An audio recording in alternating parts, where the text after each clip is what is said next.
దేవా నా మొర ఆలకించుమా, నా ప్రార్థనకు చెవియొక్కుమా, నా ప్రార్థనకు చెవియొక్కుమా.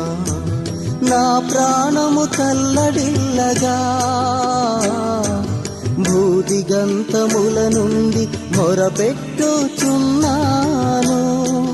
నా ప్రాణము తల్లడిల్లగా భూదిగంతముల నుండి మొరపెట్టుచున్నాను. నేను ఎక్కలేనంత ఎత్తైన కొండపైకి ఎక్కించుము, నన్ను నడిపించుము. నేను ఎక్కలేనంత ఎత్తైన కొండపైకి ఎక్కించుము, నన్ను నడిపించుము. దేవా నా